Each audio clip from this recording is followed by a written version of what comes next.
remember when Christmas episodes were simple, with a tree lighting here, a touching lesson there, and a snowman that didn't look like it was melting in fear? Yeah, plans.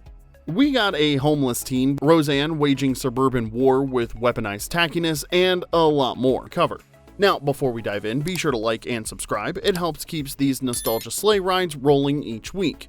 Now, let's get into the countdown with number 6, The Golden Girls. 'Twas the Nightmare Before Christmas, 1986. The Golden Girls gave us 7 seasons of cheesecake confessions, savage one-liners, and more romantic disasters than a dating app glitch. If I'd had the money, I could have been living in a swinging condo instead of with... I better not say anything till I've had my coffee. A slut and a moron. Dorothy could destroy you with a single glare. Rose had an endless supply of baffling St. Olaf stories. Blanche treated flirting like a competitive sport, and Sophia, well, she had zero filter. Absolutely none. Now, most episodes dealt with dating, aging, and friendship. You know, heartfelt stuff, wrapped in razor-sharp wit. But the season 2 episode, 'Twas the Nightmare Before Christmas, decided comfort and joy could take the night off. It starts innocently enough. The girls have their flights booked and holiday cheer all dialed up to 10. But on their way to the airport, they stop at the grief counseling center to pick up Rose and walk straight into a hostage situation. Merry Christmas, ladies. The guy holding them is a depressed man named Bernie. His weapon? Something that looked like a gun. His outfit? A full Santa suit. He's not exactly dangerous, more lonely and desperate than menacing, but the girls don't know that yet. All they see is a shaky St. Nick waving a weapon and blocking the exit. Rose responds to the hostage situation by giving a speech about refusing to be forced into holiday cheer. I'm not surprised that you always spend Christmas by yourself. You know why? Because you don't know what Christmas is all about. Not exactly textbook crisis management, but okay. Then Sophia shows up. She takes one look at Santa's so-called gun, announces it's a toy, and the whole thing's over. Hostage crisis solved. Sophia Petrillo, unbothered. This is a toy. They race to the airport only to find every flight's been canceled due to a storm. Ladies and gentlemen, due to the severe storm front that is passing through the area, all flights in and out of Miami International Airport have been canceled at 6 a.m. tomorrow. The writers really wanted these women stuck. So the girls end up at a small diner sulking over their ruined plans until the owner, played by Theodore Wilson, offhandedly mentions what a nice family they make. That's when it all clicks. They don't need to fly across the country to find family, they've already got one. So they send the cook home to be with his loved ones and run the diner themselves for the night. Only this show could pull off a hostage crisis, a canceled flight, and a found family moment in one episode. Number 5, Saved by the Bell. Home for Christmas, 1991. Now, if you grew up in the early 90s, Saturday mornings meant one thing and one thing only: Bayside High. Saved by the Bell ran for 4 seasons on NBC starting in 1989, and for an entire generation it was appointment television. Even if the appointments were schemes, pep rallies, and Zach Morris breaking the fourth wall. I've been looking all over for you. Time out! Yeah, this is horrible. The show followed 6 Bayside High students navigating teenage life in sun-drenched California. Mark Paul Gosselaar played Zach Morris, the scheming pretty boy who always gets the girl even though Zach Morris is trash. Tiffany Thiessen was Kelly Kapowski, the girl next door cheerleader and Zach's perpetual love interest. Mario Lopez brought the muscle as AC Slater, the jock with a sensitive side and an inexplicable devotion to sleeveless shirts. Elizabeth Berkley played Jessie Spano, the overachieving activist who once had a very famous meltdown over caffeine pills. Yeah. I just need one of these. Pills? You mean you really are taking drugs? I need them. Jesse, give me those. I need them, Zach. I have to sing. Jesse! Lark Voorhees was Lisa Turtle, the fashion-obsessed shopaholic, and Dustin Diamond rounded out the group as Screech Powers, the lovable nerd whose inventions rarely worked as intended. And then you also had Dennis Haskins playing Principal Belding, the long-suffering administrator who somehow never expelled any of them. Most episodes revolved around schemes, misunderstandings, and pep rallies. Then, Season 3, Episode 13 decided to tackle homelessness during Christmas at a mall. The episode starts normally enough. The gang picks up holiday jobs at the local mall since there needed to be some reason for them to be at the mall for this entire episode. It's Christmas vacation. Some of my friends have jobs at the mall. Oh yeah, Slater's working at gift wrap. He has a real knack for it. Zach focused on what Zach is always focused on, himself, and he sets out to make some quick cash and impress girls. Boy, I'm sure glad I bumped into you. I'm Zach Morris. I'm late for work. Enter Laura, a sweet new employee who catches his attention. So far, very Bayside. Then the episode takes a sharp turn into very special episode territory. Zach discovers that Laura and her father aren't just mall employees, they're homeless, and this mall job is how they'll get their next meal. One minute the gang is joking about who gets to wear the Santa suit, but the next they're confronting poverty in the halls of a Southern California shopping center. Now, to the show's credit, the Bayside crew tries to help the only way they know how, with good intentions, mild chaos, and a Christmas miracle powered entirely by plot convenience. Marlene, I'm buying this jacket for Laura. Can you put it away until I get back? And keep it a secret. Thanks a lot. Zach, meanwhile, gets hit with the obligatory holiday lesson. He goes from how can I profit off Christmas to oh no, I have feelings in about 12 minutes. It's a classic entry in the Zach Morris Learns Humility catalog. By the end, everyone rallies to give Laura and her dad a real holiday and a fresh start. It's also deeply strange watching a show known for wacky hijinks suddenly wrestle with economic hardship while Screech wanders around dressed like Scrooge. That's Saved by the Bell for you though.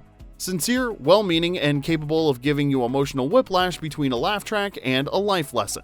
Number 4, Good Times. Sometimes there's no bottom in the bottle. 1974. Good Times ran for 6 seasons on CBS following the Evans family in a Chicago housing project. Florida was the devout matriarch, holding everything together through faith and sheer willpower. James was the hard-working father constantly chasing steady employment. JJ was the wisecracking eldest son. Thelma was the smart, sensible daughter, and Michael was the youngest, and possibly the most politically aware kid on network television. All right. I'll give you time for just one question. Shoot. All right, Davis. How come you never tell what your position is on the Citizens Review Board to handle complaints against the police? The show balanced sharp humor with unflinching looks at poverty, unemployment, and survival.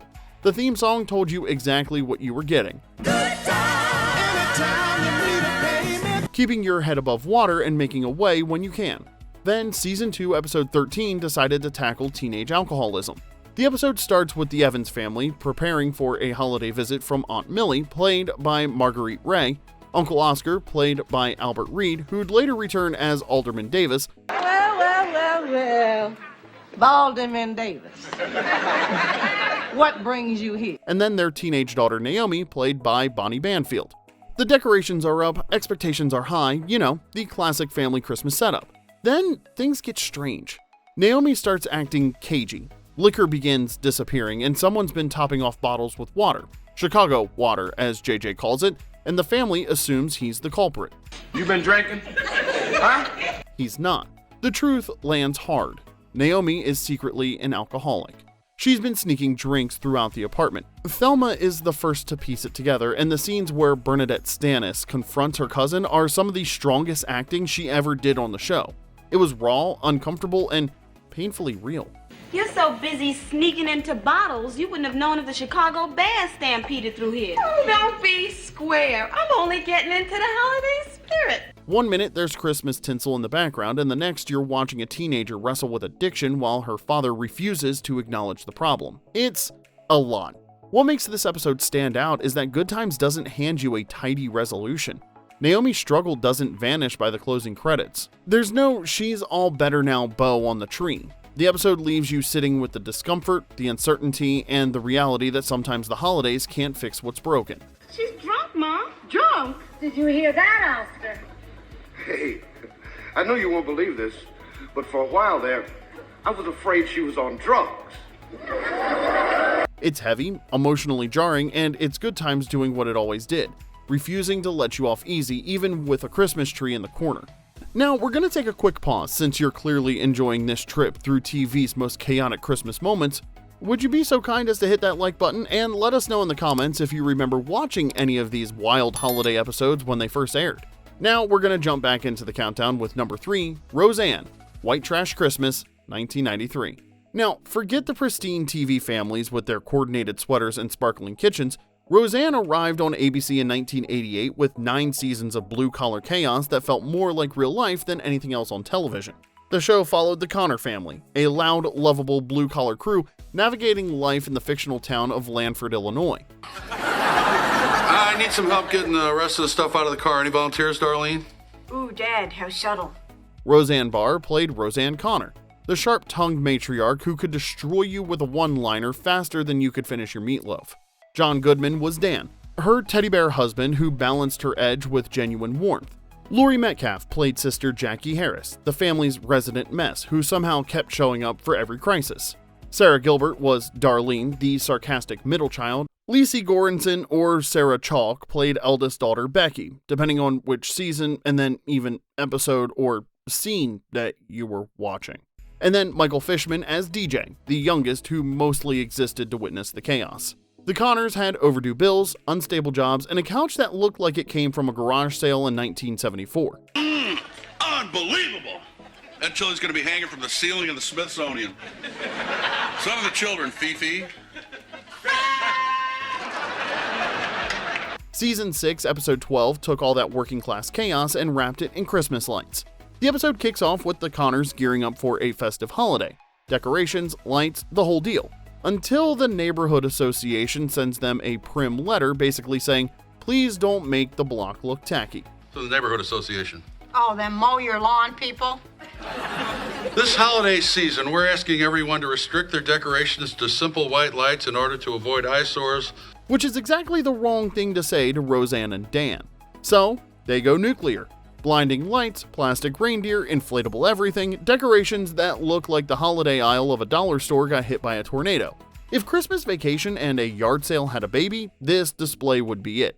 Dan and Roseanne, trying to give Becky a shot at a better future, offer her money for college. Becky hands it straight to Mark so he can attend trade school instead. Cue both parents detonating simultaneously. Where's he going? Well, Mark and I talked things over and we decided the best way to use the money would be to send Mark to school. She refuses their help entirely and takes a job at Buns, a Hooters-style burger joint with worse lighting, to pay for Mark's schooling herself. So now Christmas is a mix of tacky yard warfare and escalating family rebellion. Meanwhile, the B-plots deliver pure Connor energy. Bev drags DJ to the ballet in Chicago where they pop in on Darlene, who's hiding a secret that DJ stumbles right into, and Dan attempts to give Mark husband lessons, the core curriculum being one simple truth. Your wife is always right, even when she's wrong, and especially when she's wrong. And as long as you'll be living under this roof, there's the win-win situation. That's where Becky gets what she wants, and Roseanne gets what she wants. What makes this episode work is how seamlessly the show juggles all of it. You've got festive spite, class warfare, a daughter contemplating independence, marriage coaching that's actually solid advice, and an emotional climax. Only Roseanne could spin all of that into a Christmas special. And somehow it lands. The yard display becomes a middle finger to snobby neighbors, Becky's rebellion turns into a painfully real moment about pride, adulthood, and loyalty, DJ and Darlene share a genuine I miss you moment, immediately undercut by some light extortion, sibling bickering, and the kind of insults that only family can get away with. Roseanne and Dan manage to parent through the chaos without losing their edge, and the family ends up with something resembling peace. Messy, imperfect, Connor-style peace, but peace nonetheless. It's not a Hallmark Christmas, it's a Roseanne Christmas. It's loud, defiant, chaotic, and absolutely unforgettable. Number 2, Living Single, Living Kringle, 1993. A Brooklyn brownstone, 6 friends, 5 seasons of career drama, romantic chaos, and one-liner sharp enough to draw blood, Living Single launched on Fox in August of 1993, and creator Yvette Lee Bowser delivered something network TV desperately needed: friendship portrayed with humor, depth, and zero apologies. Queen Latifah played Khadijah James, the driven editor and publisher of the independent magazine Flavor. Kim Coles was Sinclair James, Khadijah's sweet, slightly spacey cousin. Erica Alexander played Maxine Shaw, the sharp-tongued public defender whose verbal sparring could leave you bleeding from the ears. Kim Fields, yes, Tootie, from The Facts of Life, was Regine Hunter, the fashion-obsessed boutique buyer with champagne taste on a beer budget, and upstairs lived roommates T.C. Carson as Kyle Barker, the slick stockbroker whose constant battles with Max fooled absolutely no one, and John Henton as Overton Jones, everyone's favorite handyman hailing from the great state of Ohio. Get you money. You act like you can't stand Kyle, but you were the first one to warn him about what was coming. Think you're getting sentimental in your old age?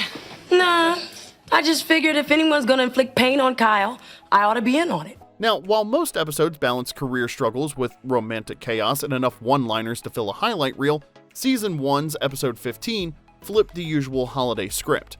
In Living Kringle, everyone is scattering for the holidays. With planes to catch, families to visit, suitcases to overstuff, what could go wrong? Well, I'm desperate.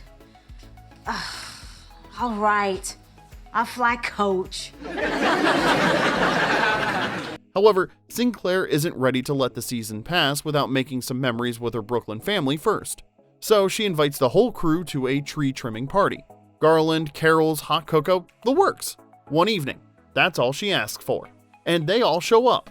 At first, Sleigh bells ring, are you listening? In the lane, snow is glistening. Come on. A beautiful sight, we're happy tonight. but one by one, they peel off. Regine gets called into work with the promise of a 15% commission dangling in front of her, and Regine doesn't say no to commission. Oh.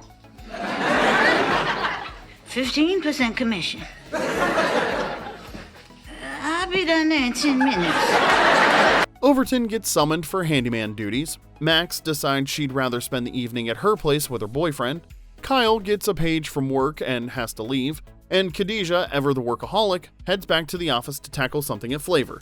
So why don't we go down to the office and just chill with the rest of the crew? You know, conversate, edit, get the layouts ready for the printout. Come on. Well, why don't you go, Khadijah? I'm just gonna stay here. You sure? Yeah. Before Sinclair can finish hanging the first string of lights, she's standing in the brownstone alone, surrounded by ornaments and empty chairs. But she doesn't sulk. She pivots. If her friends couldn't give her the time, she'll leave them something to remember. She carefully selects and strategically places the perfect gift for each one of them. Thoughtful, personal, and unmistakably Sinclair. And that's when the guilt kicks in. One by one, the gang discovers their presence and realizes they completely abandoned the one person actually trying to make the season meaningful. They rush back to the brownstone, ready to finally give Sinclair the Christmas she deserved, but she's gone. Sinclair got you a gift too? Yeah. A starfish. 2 tickets to the Nutcracker. What'd she get you? A Corvette, open the door. Tired of being ditched by her own crew, Sinclair took herself to a local bar to spend Christmas Eve with strangers. On the way is the bluebird. Here to stay is the new bird. We'll sing a love song as we stroll along. What makes this episode stand out is how completely it inverts the usual formula. Instead of the Grouch learning the true meaning of Christmas, it's the optimist who ends up alone. Sinclair becomes the outsider in her own favorite season, a one-woman Christmas crusade who finally ran out of jingle. By the end, the cynicism thaws, the group tracks her down, and everyone embraces, however briefly, Sinclair's aggressively optimistic worldview. And finally, us. So, which Christmas episode was your favorite, and which ones did we miss? Drop yours in the comment section below, and if you love these nostalgic deep dives, be sure to like, subscribe, and ring the bell so you don't miss what we've got coming up next. Until next time.